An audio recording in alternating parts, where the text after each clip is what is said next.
Todos os dias, milhões de pessoas acordam antes do sol nascer. O despertador toca. O corpo levanta, mas a mente ainda ficou na cama. Lá fora, a cidade já está acordada. Ônibus lotados, metrôs abarrotados, carros presos em avenidas infinitas, pessoas correndo com café na mão, olhando para o relógio como se cada segundo fosse uma ameaça. E talvez seja, porque hoje o tempo virou moeda e nós viramos produtos. Vivemos na era da velocidade. Tudo precisa ser rápido, responder rápido, produzir rápido, ganhar rápido, crescer rápido, ficar rico rápido. Mas ninguém para perguntar: para onde estamos indo com tanta pressa? O filósofo Byung-Chul Han dizia que vivemos na sociedade do desempenho. Não somos mais obrigados por correntes ou chicotes. Agora nós mesmos nos pressionamos, nós nos exploramos. E talvez essa seja a prisão mais perigosa de todas. Aquela em que o prisioneiro acredita ser livre. Você vê isso todos os dias. O trabalhador acorda às 5 da manhã, passa 2 horas em um ônibus lotado. Chega cansado antes mesmo do trabalho começar. Sorri para pessoas que não gostam dele. Obedece chefes que sequer sabem seu nome. E no fim do mês, recebe o suficiente apenas para continuar sobrevivendo. Enquanto isso, homens bilionários atravessam o céu em jatinhos particulares. Empresas lucram bilhões. Aplicativos disputam cada segundo da sua atenção. E você continua correndo porque tem medo de parar. Porque parar hoje parece perigoso. Se você desacelera, sente culpa. Se descansa, sente ansiedade. Se não produz, sente que está ficando para trás. A verdade é que fomos convencidos de que nossa existência precisa ser útil o tempo inteiro. Mas útil para quem? Para você ou para um sistema que transforma seres humanos em números, metas e desempenho? O sociólogo Zygmunt Bauman dizia que vivemos tempos líquidos. Nada é feito para durar. Empregos acabam rápido. Relacionamentos acabam rápido. Sonhos mudam rápido. Até as pessoas ficaram rápidas demais. Ninguém mais contempla. Ninguém mais observa a chuva pela janela. Ninguém mais anda sem olhar para o celular. Estamos sempre em algum lugar, menos no presente. E talvez seja por isso que tanta gente se sente vazia, porque existe uma diferença entre viver e apenas correr. O filósofo Arthur Schopenhauer dizia algo assustadoramente atual. A vida oscila como um pêndulo entre a dor e o tédio. Quando não temos algo, sofremos querendo. Quando finalmente conseguimos, nos entediamos. A ânsia de querer, o tédio de possuir. Você compra um celular novo. Depois de algumas semanas, ele vira só mais um objeto. Você conquista o emprego que sonhava. Pouco tempo depois, ele se torna rotina. Você espera ansiosamente pelo fim de semana. Então, ele acaba em poucas horas. Parece que estamos sempre perseguindo alguma coisa que nunca realmente chega. Como se a felicidade estivesse constantemente no próximo salário, na próxima compra, na próxima meta, na próxima versão de nós mesmos. Mas e se o problema for justamente essa corrida infinita? Alan Watts comparava a vida a uma música. Você não escuta uma música apenas para chegar ao final dela. Se fosse assim, a melhor música seria a mais curta. A vida deveria ser vivida da mesma forma. Mas transformamos tudo em objetivo, tudo em produtividade, tudo em competição. Até o descanso virou desempenho. As pessoas agora competem para ver quem dorme menos, quem trabalha mais, quem sofre mais. Estamos cansados, mentalmente cansados. E o pior, muitos nem percebem mais, porque o cansaço virou normal. Olhe ao redor. No ônibus lotado, dezenas de rostos vazios olham para telas brilhantes em silêncio. Cada pessoa presa dentro da própria mente. Cada uma carregando contas, pressão, medo e expectativas. A cidade inteira parece viver em estado de sobrevivência. Talvez por isso tanta gente sonhe em fugir. Ir para o interior. Desaparecer. Viver uma vida simples, porque no fundo, parte de nós percebe que existe algo errado. O ser humano nunca teve tanta tecnologia e nunca esteve tão sem tempo. Nunca estivemos tão conectados. e tão solitários. Nunca tivemos tanto acesso ao mundo e tão pouco acesso a nós mesmos.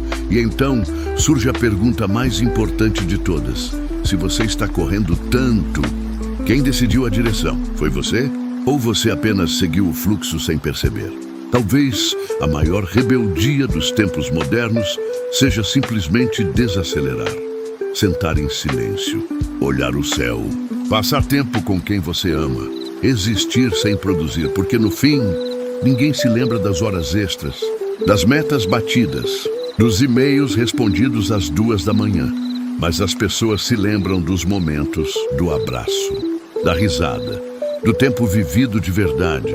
A sociedade moderna ensinou você a ter pressa, mas talvez a vida nunca tenha sido sobre chegar rápido. Talvez seja sobre perceber o caminho antes que ele acabe.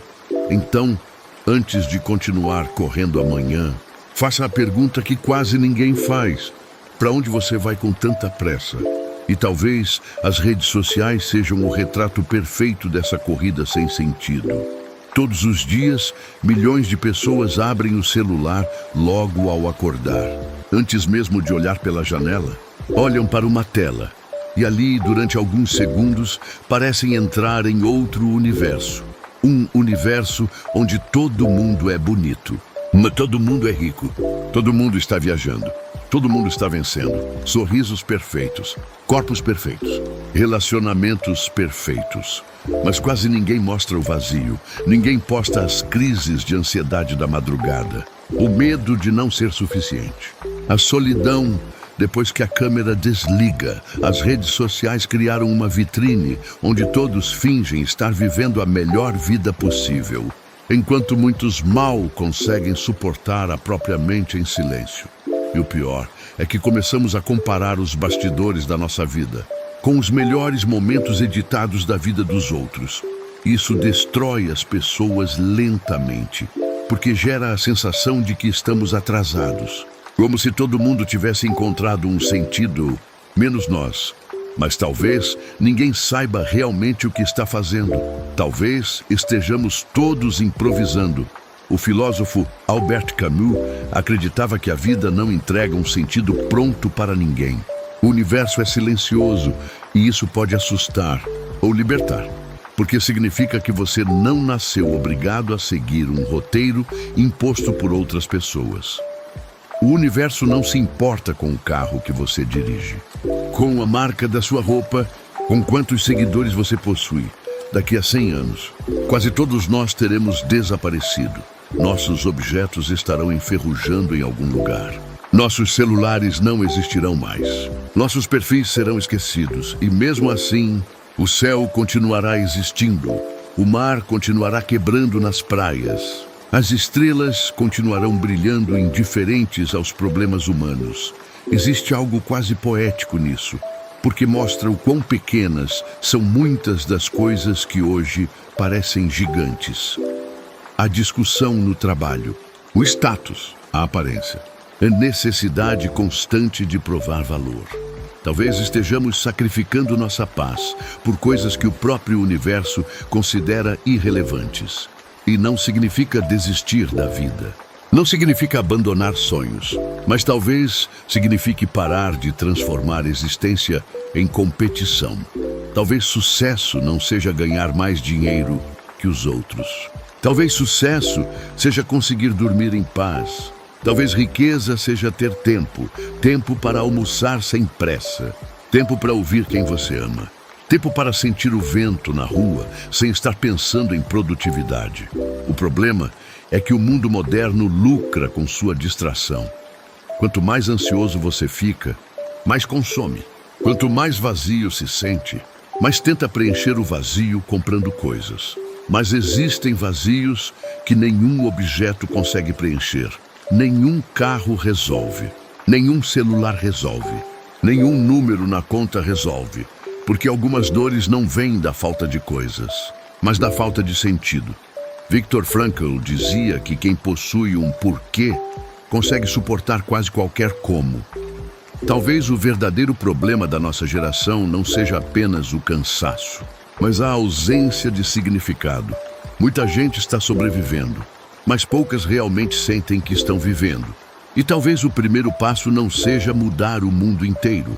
Talvez seja apenas recuperar pequenos momentos humanos, desligar o celular por algumas horas, olhar menos para a vida dos outros, aprender a ficar sozinho, sem precisar fugir da própria mente, voltar a ouvir música sem fazer outra coisa ao mesmo tempo, comer devagar, dormir melhor, respirar, porque a vida acontece em detalhes extremamente simples que a correria moderna nos roubou. No fim, ninguém sabe quanto tempo realmente tem, e talvez seja exatamente isso que torna tudo tão valioso. Então, enquanto o mundo continua correndo desesperadamente atrás de algo que nem consegue explicar, talvez você possa escolher uma coisa diferente. Talvez você possa escolher viver de verdade. Caso tenha gostado do vídeo, considere se inscrever e deixar o like para incentivar o canal. Nos vemos novamente em breve.